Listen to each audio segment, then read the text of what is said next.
A partir de agora, visão do momento. Informação e credibilidade. Falando de política, economia, saúde, educação e segurança pública. Mediador Dr. Ramon Butch. Visão do momento. Só aqui. Neste momento, iniciamos o programa Visão do Momento, onde estaremos aqui trocando informações e debatendo com o Dr. José Pacífico, secretário antidrogas na cidade de Araguari. Muito bom dia, Dr. Pacífico. É um prazer recebê-lo aqui em nossos estúdios. Eu já entro com uma pergunta pertinente à sua experiência com a Polícia Federal. Visão do Momento. Como que se inicia uma investigação policial que culmina em essas operações que estão sendo realizadas em todo o nosso Brasil? Uma alegria em participar desse programa. Quero parabenizar a rádio por esse programa brilhante, sobretudo onde tem a batuta Dr. Ramon, com a sua experiência na vida policial como gestor de várias unidades policiais do estado de Minas Gerais. Com certeza, com o conhecimento que ele tem, isso vai colaborar muito para que a população possa ter um conhecimento melhor sobre esses temas que ele citou anteriormente, mormente na área policial. Para mim é uma alegria participar aqui. Com certeza vamos deixar algo concreto para que a população possa entender esse cenário político e policial em que o Brasil está vivendo. Visão do Momento. No tocante à sua pergunta, como começa uma investigação policial? A gente chama de notícia-crime, quando o delegado de polícia, que é a autoridade policial, recebe para que, noticiando um fato que tenha tipicidade, ou seja, aquele fato que está constando na lei como crime, que tem autoria e tem materialidade. E geralmente não tem autoria. Então, quando ele instaura o inquérito policial, ele vai buscar a autoria para que, depois de concluído no inquérito policial, em conjunto probatório, ele possa fazer um relatório, encaminhar ao Ministério Público para que esse, entendendo que atingiu a autoria, materialidade do delito e tipicidade, apresenta uma denúncia ao Judiciário para iniciar, sim, a ação penal. Visão do Momento. E nesse caso específico da Polícia Federal, essas grandes ações, isso começou por volta do ano de 2000 e hoje já virou uma realidade. A própria sociedade brasileira, quando vê a Polícia Federal atuando, já aumenta a sua esperança em razão da credibilidade do trabalho e da qualidade desse trabalho. Com N investigações desse Brasil afora, eu tive o privilégio de participar de grandes investigações. Graças a Deus, pudemos colaborar para que fossem esclarecidos os fatos e desse uma tranquilidade ao povo brasileiro. Visão do Momento. Bom, doutor Pacífico, hoje em evidência nós temos aí a Operação Lava Jato. Nessa operação nós temos visto a incursão da Polícia Federal em cumprimento de mandado de busca e apreensão e mandado de prisão temporária e mandado de prisão preventiva, que tem culminado com a colaboração premiada ou com a delação premiada. Eu queria ouvir a sua opinião a respeito, primeiro, do que se busca no mandado de busca e apreensão. Qual que é o objetivo dele? Principalmente numa operação dessa de grande monta, quando nós temos aí grandes empreiteiras envolvidas dentro da investigação, né? Não nos cabe aqui fazer juízo de valor sobre o que se investiga, mas dentro desse contexto, o que se busca no mandado de busca e apreensão? Qual que é o objetivo do policial? Esse cumprimento desse mandado de uma ordem judicial, oriundo de uma ordem judicial, e que às vezes também, além da prisão temporária e da prisão preventiva que é decretada, nós temos uma condução coercitiva de algumas pessoas para serem ouvidas na delegacia. Eu gostaria que você explanasse para mim a respeito disso, para os nossos ouvintes entender esse momento que nós vivemos aqui em nosso país. Visão do Momento. Antes de mais nada, eu quero só dar um esclarecimento para os nossos ouvintes. Nesses anos todos que eu trabalhei, você é testemunha, eu investiguei mais de 200 homicídios. E cada situação, aquele enigma, e no final você conseguir desvendar o crime. Esse caso específico da Lava Jato foi uma investigação que nasceu em Maringá. Não foi uma investigação específica da Petrobras. E desvendou e está desvendando todo esse esquema de corrupção, de formação de quadrilha no Brasil. Qual a conclusão que eu chego sobre isso no decorrer dos anos? Por mais que seja enigmático o fato, qualquer razão que seja, no final o bem vence o mal. E isso a vida me mostrou, grandes investigações de homicídio, aquela coisa que você não tinha como iniciar, e no final você tinha uma iluminação divina e você conseguia desvendar. Por que isso? É obra de Deus. O bem vence o mal. Nesse caso que vai mudar a história do Brasil. Investigação lá de Maringá, uma situação qualquer lá, que os colegas estavam investigando, deparou-se com o Alberto Iosef no mundo criminoso, e falou assim, opa, Esse sujeito nós conhecemos. Se ele está por aqui, tem alguma coisa errada. Então nasceu lá em Maringá essa operação, depois aquela questão do posto de combustível, onde houve uma prisão em que a colega delegada Érica teve-se, ela que deu o nome da operação Lava Jato, a doutora Érica que colocou esse nome que está em evidência que vai mudar o Brasil. Ou seja, o bem vence o mal. Sobretudo, o que eu posso dizer hoje, por mais que eu não estou na parte fim de operação da Polícia Federal, eu sou diretor da Associação dos Delegados PF, por Minas Gerais, que representa o interesse da instituição no Congresso Nacional. Então, eu estou acompanhando bem de perto essas ações, sobretudo essa Lava Jato. Então, tem certeza absoluta, e o Brasil espera, e isso vai mudar os rumos do Brasil. Tem plena convicção disso e é uma esperança, é um anseio da sociedade que chega de roubalheira, chega de confusão. Vamos mudar esse Brasil nosso. No tocante à sua pergunta, que é a questão do mandado de condução coercitiva, o mandado de busca e apreensão. Sempre numa investigação, na parte de testemunhas, quando você intima uma pessoa para ir à delegacia e ela não vai, o próprio delegado de polícia, no tocante à testemunha, pode expedir um mandado de condução e trazê-la para depor. No caso específico da Operação Lava Jato, onde as pessoas têm sido conduzidas coercitivamente. Vou citar o exemplo, publicamente, do ex-presidente Lula. Por que ele foi conduzido coercitivamente? Se mandasse uma intimação para ele protelou algumas vezes, ele se esquivou de não comparecer, ele estava enrolando. Não por isso especificamente. A partir do instante que ele é investigado, ele recebe um mandado de intimação para comparecer na Polícia Federal, ele já estuda, ele vai fazer uma engenharia para desaparecer com as provas. Então, dessa forma, é expedido de forma concomitante um mandado de condução coercitiva para que ele seja surpreendido, para que ele não possa tirar as provas e, ao mesmo tempo, o mandado de busca e apreensão na residência ou na empresa. A partir do instante, ele chega no mesmo horário, 6 horas da manhã, pelos policiais federais, ele é levado à Polícia Federal, ele é conduzido de forma coercitiva à Polícia Federal. E os agentes também, de forma concomitante, fazem a busca e apreensão. Ou seja, ele não teve meios para poder desviar e sumir com aquelas provas. Essa é a razão. E no mandado de busca e apreensão, também, que é expedido pelo Poder Judiciário, pelo juiz, é uma forma de você buscar elementos que venham caracterizar a materialidade do delito. E da mesma forma, a autoria, vincular aquelas provas àquela pessoa que está sendo investigada. A gente usa muito isso no dia a dia nosso, e isso tem contribuído muito no conjunto probatório para demonstrar que aquela pessoa praticou aquele crime e não tem nenhuma dúvida para isso. Para que no instante seguinte, o Ministério Público possa propor a ação penal e desvendar mais aquele delito. Visão do momento. Bom, doutor Pacífico, suas informações são muito importantes para a população, para que todos entendam o mecanismo que é utilizado, né? A maioria das pessoas não entendem o nosso jargão policial, né?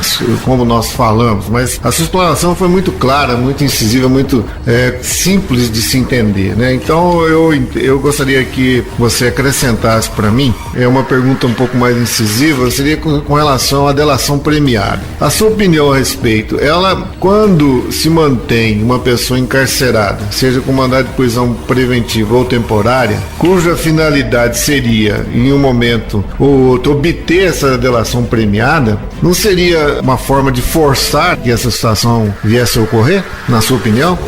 Visão do momento.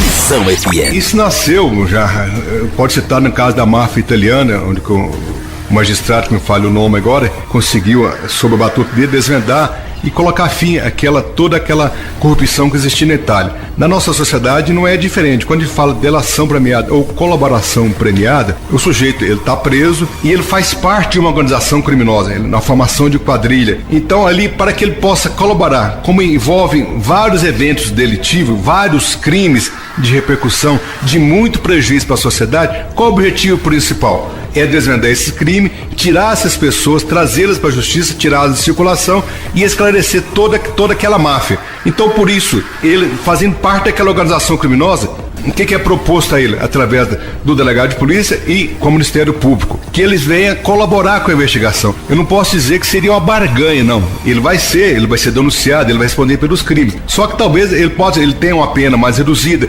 ele pode cumprir um regime, ao invés de cumprir em regime fechado, ele pode cumprir no regime domiciliar, desde que ele realmente venha falar, e o que ele venha falar, que ele tenha prova, tenha elementos que vai colaborar com a investigação, que possa chegar nos demais membros da quadrilha. Não é simplesmente eu quero delatar, eu quero colaborar. Ele tem que ter subsídio, tem que ter algo concreto para que venha esclarecer e venha enriquecer a investigação, para que a gente possa, no final, chegar a todos os membros daquela organização criminosa.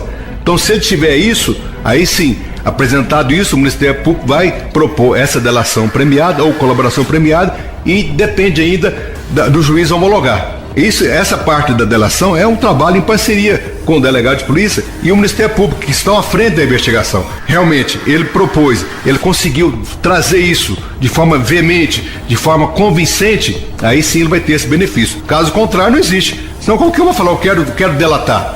Não é assim. Como tem dito, agora foi o Ministério Público, no caso lá de Curitiba, falou recentemente, não é simplesmente delatar. Essas pessoas, sobretudo agora da Odebrecht, que já propuseram em delatar, não é assim delatar. A secretária da Odebrecht falou muita coisa que gerou até a 26ª fase da operação. Então esses que ficaram por último, que tinham conhecimento desses fatos, agora simplesmente eu vou falar?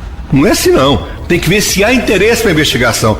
Vocês vão falar, se vão somar para que possa chegar assim no fim dessa máfia, identificar os autores dessa organização criminosa. E isso é muito importante, é um instrumento que nós temos para poder desvendar essa organização criminosa. Isso é muito importante, é um instrumento que nós temos para poder atingir esse objetivo.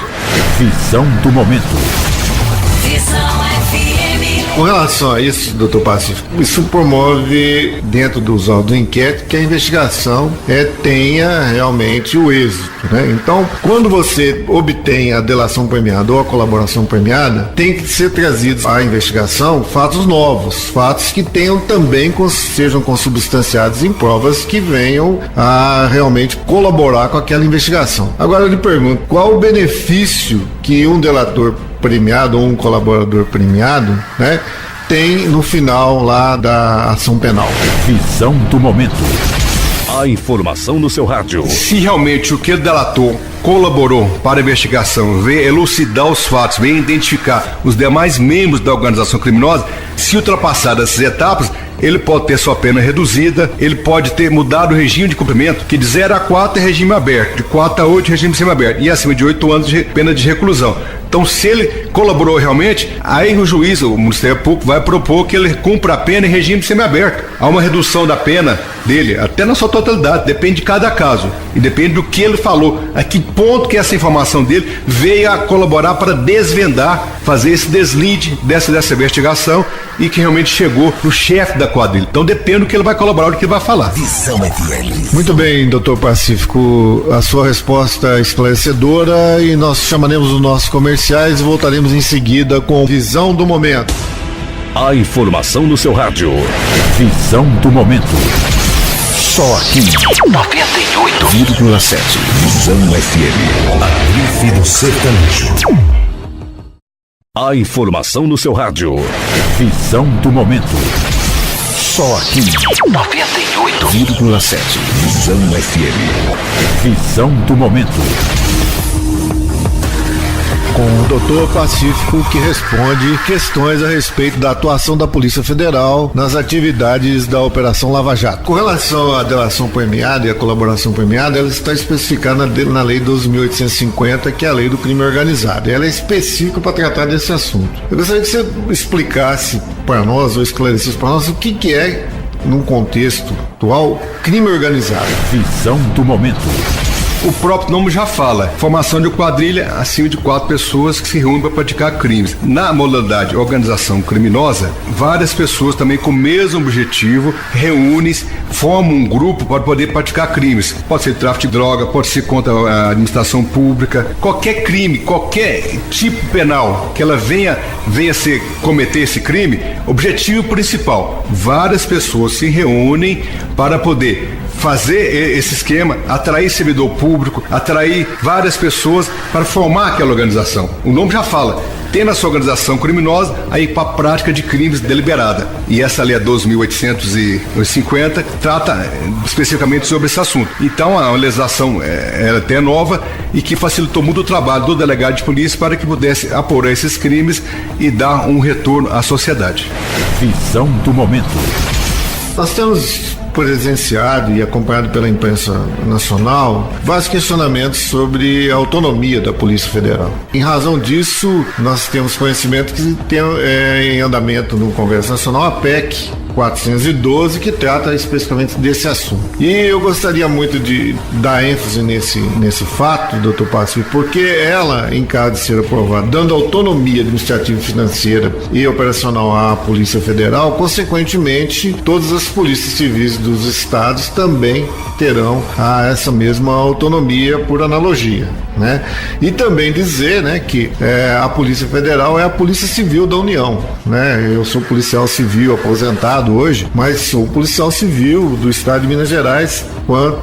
Enquanto isso, né, a gente valoriza bastante a carreira que nos fez aí ao longo da nossa vida quase toda, né? Mas eu gostaria de lhe perguntar a respeito dessa PEC 412, se falasse a respeito do que ela representa, qual a fase que ela está lá no Congresso Nacional e qual a expectativa que isso venha acontecer com a maior brevidade possível. Não só nisso, mas também acrescentando aí nessa sua fala, que a Polícia Federal ela tem autonomia dentro dos autos do inquérito. Então, todas as fases, ela carece de quê? De que a investigação conduzida, que ela venha ao final dela com um relatório que especifica inicialmente cada um desses autores, desses delitos que nós estamos falando aqui a respeito da Lava Jato, bem como a representação para a expedição dos mandados de busca e apreensão, mandado de prisão. Então, tudo se inicia no inquérito policial, né, e vem ali caminhando com a obtenção das provas, com a representação pelas expedições dos mandados de busca e apreensão. Então, é um trabalho grandioso da Polícia Federal, né? Nós temos visto que isso tem repercutido, inclusive nas polícias civis. Nós tivemos o caso de Araxá, onde foi investigada a Câmara Municipal de Araxá, né, que vários polícios foram presos, que alguns entraram também na delação premiada, né? Dentro desse contexto todo, eu gostaria que você falasse sobre a PEC 412 e como é que é feita essa representação pela expedição dos mandados. Visão do momento.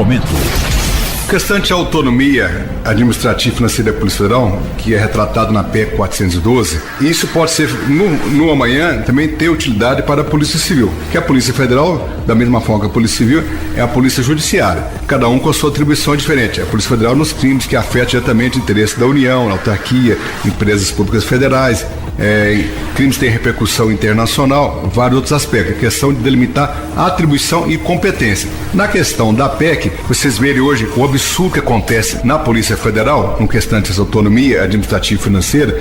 Nós buscamos, não é sair por aí, uma polícia descontrolada, desregrada, não. Já tem vários mecanismos que fiscalizam a polícia. O próprio Ministério Público, no controle externo, as próprias corregedorias nossas. E o trabalho da Polícia Federal é feito com obediência estrita às leis e à Constituição.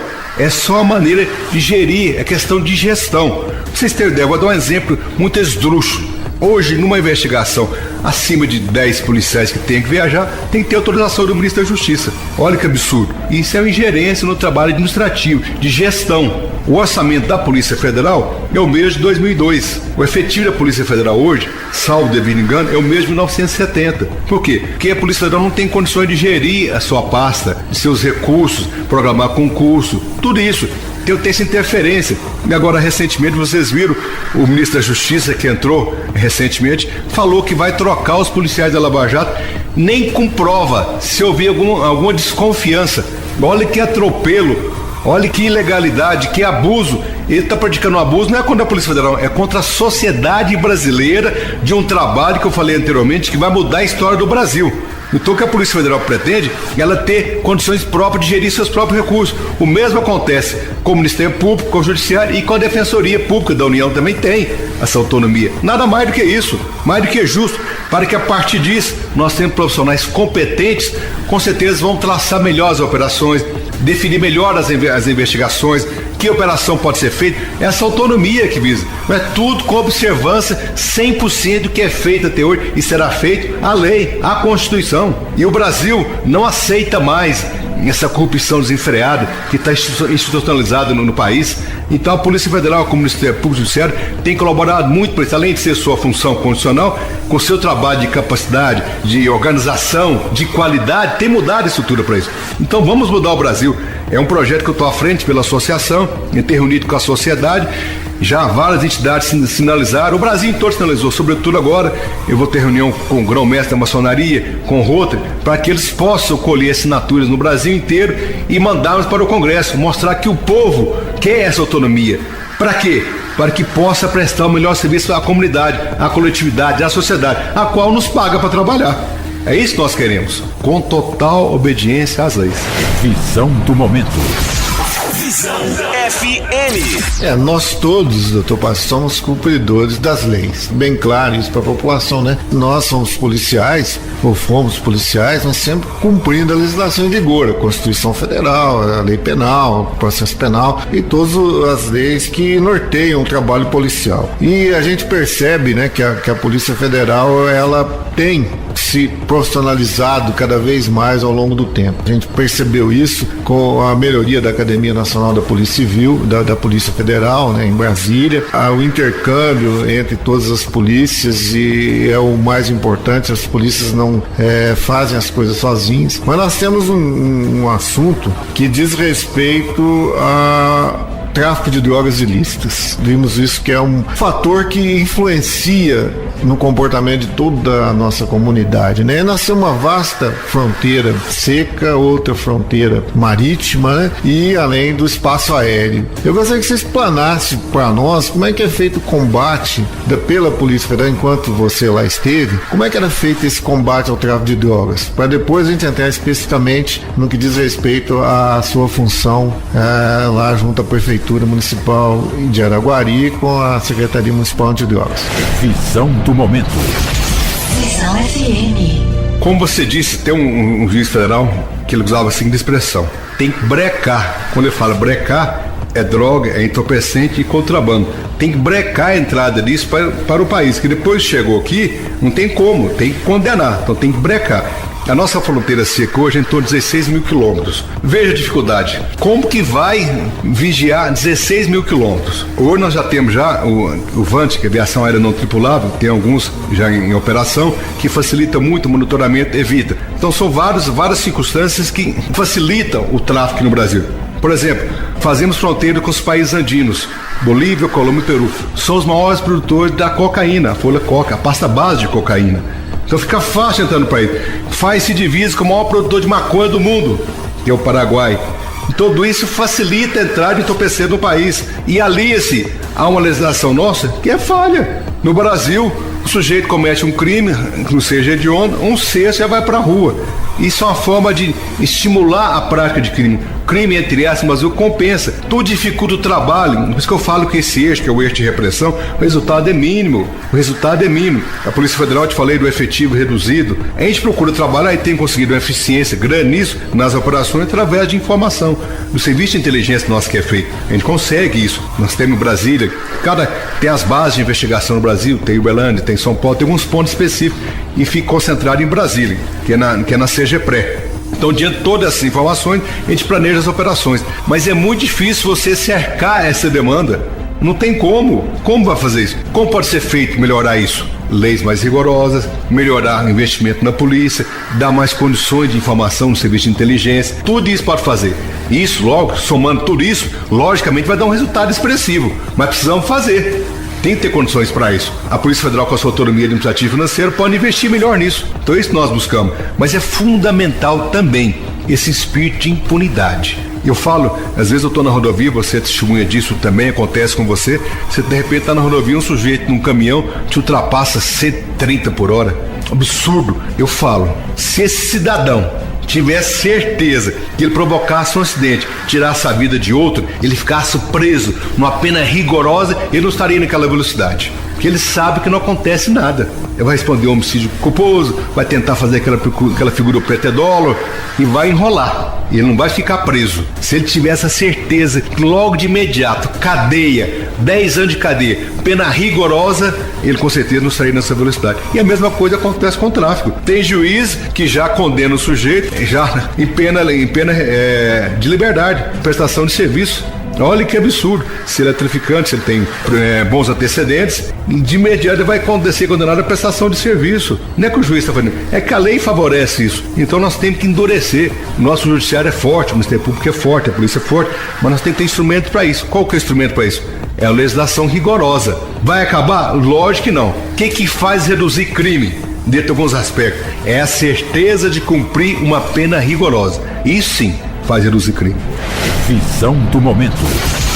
Visão FM. Bom, doutor Pacífico, com relação ao seu trabalho lá na Secretaria Municipal Antidrogas, teve início aqui em Uberlândia, né? Agora lá em Araguari, eu gostaria que vocês contassem para nós aqui, para os nossos ouvintes, o que está sendo feito em Araguari e o que isso pode influenciar no tratamento do toxicômano, do usuário, de maneira que eu sempre disse na repressão ao tráfico que se existe oferta, nós temos procura, é uma lei do mercado. Então eu gostaria de saber o que foi feito lá em Araguari, qual a sua premissa aí para o futuro, o que isso representa de realmente nós termos o cuidado com o nosso usuário, que ele não pode ser marginalizado pela sociedade, tanto que já existe algum entendimento de que não é crime mais o uso, né? Em que pese a gente ainda continuar fazendo os termos circunstanciais de ocorrência. Mas isso é importante para a população entender que existe uma forma de todos colaborarem e principalmente o poder público no sentido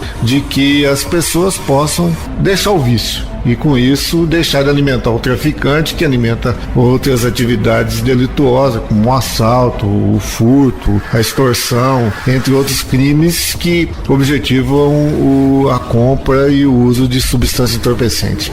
Visão do momento. Visão FM. Esse é um tema bastante vasto, eu vou tentar resumir para que a gente possa equalizar melhor o resultado disso. Eu expliquei rapidamente a questão do trabalho da Polícia Federal, que é o trabalho repressivo. Quando você fala de entorpecente e droga, a gente tem que abordar 3 eixos. Repressivo, que é o trabalho que é feito pela Polícia Civil e a Polícia Federal e as polícias rodoviárias do Estado e a Federal. O trabalho preventivo e o trabalho de tratamento, onde fala trabalho terapêutico, o trabalho colhimento. No eixo repressivo, pelo que eu falei ainda há pouco, vocês viram que o resultado que se ofere é pequeno. Então nós temos que deixar esse eixo de lado, por tudo aqui que eu já expliquei. Na parte de tratamento, de acolhimento ou terapêutico, é uma patologia reconhecida pela OMS, é uma patologia que não tem cura.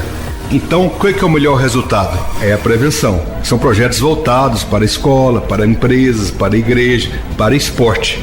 Esse que é o trabalho de prevenção. E um custo muito menor para o Estado.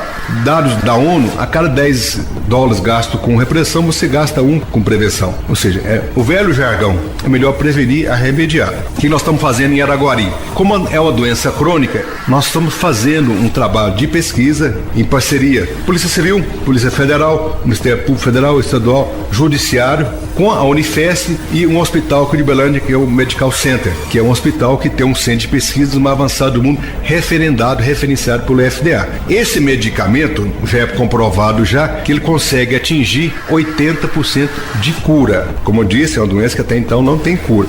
Com esse medicamento nós estamos fazendo a pesquisa para que depois, no decorrer de 2 anos, possa ser registrado na Anvisa, baixar o custo disso. Nós já temos exemplos práticos disso que promove a cura. Então nós vamos deixar isso para a sociedade brasileira. Isso vai diminuir tráfico de drogas? Lógico que não. Aquela família que tem uma pessoa, que tem um filho, tem um irmão, o próprio pai, que é dependente, álcool, cocaína, maconha, merla, crack, ele vai ter a cura. Ele vai ter a cura. É fundamental, sobretudo para isso, ele querer. Se não quiser, não adianta. Quem que é o candidato nosso? Doutor, eu não dou conta de largar crack, maconha, não dou conta de largar, mas quero. Então ele vai proporcionar isso a essas pessoas. Então a grande obra que a gente vai deixar em benefício para a população brasileira. E que se alguém quiser, estiver interessado, pode procurar a Secretaria de Araguari. A gente tem uma forma até de participar da pesquisa, ou mesmo equalizar, porque o custo hoje ficaria em torno dos R$12.000 esse tratamento, algo semelhante. Pode ver se a gente consegue fazer parceria para reduzir isso. É cura. Incrível que pareça, a psicóloga da Secretaria tem 20 anos que ela trabalha com dependentes químicos, ela está sonhando. Eu nunca vi resultado nenhum.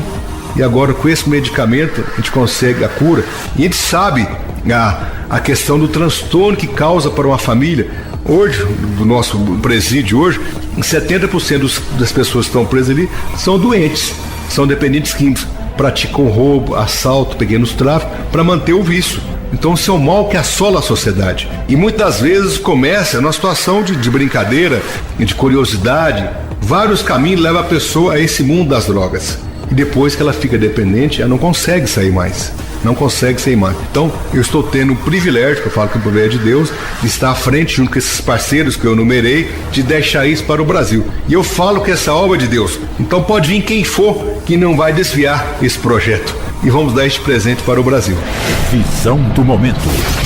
Visão FM. Gostaria de parabenizá-lo pelo seu trabalho na Anaguari e pela sua carreira. Conheci como advogado, depois delegado da Polícia Civil, depois delegado da Polícia Federal, agora novamente advogado e secretário municipal. Tenho meu respeito, tenho minha amizade e principalmente eu gostaria que os ouvintes aproveitassem esse espaço que foi criado aqui para nós, para que nós possamos falar com a sociedade, esclarecer aí os assuntos de interesse de todos. Então, doutor Passos, muito obrigado pela sua presença. Fico muito grato realmente de ter aqui sido o meu pedido de estar aqui hoje. É o primeiro programa. Nós esperamos que ele tenha realmente êxito, nós possamos trazer outras pessoas do seu quilate aqui para falar com a população. Eu gostaria que você fizesse as suas considerações finais. Obrigado.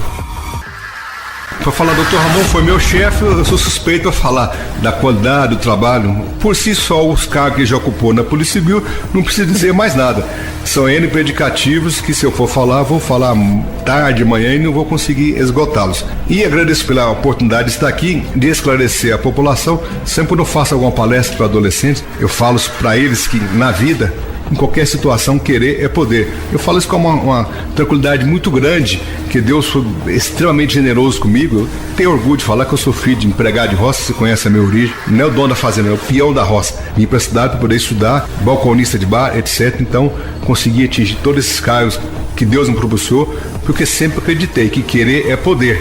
Então, querer é poder. Vamos atingir nosso objetivo, vamos mudar o Brasil. Essa operação da Lava Jato vai deixar exemplo para que esse Brasil possa sair, para que tirar esses corruptos, para que volte a ter investimento no país e com certeza vamos desfrutar de um Brasil mais justo. Eu tenho plena confiança. Obviamente não se muda do dia para a noite. Esse desastre que está aí hoje de gestão pública e de corrupção não muda do dia para a noite, mas com certeza essas dificuldades serão superadas e depois eu tenho plena confiança que vai surgir um céu de brigadeiro. Visão FM 98,7. Muito obrigado, doutor Pacífico. Prazer recebê-lo aqui na Rádio Visão. Toda a direção agradece e ficamos eternamente gratos pela sua presença. Muito obrigado. Você ouviu na Visão.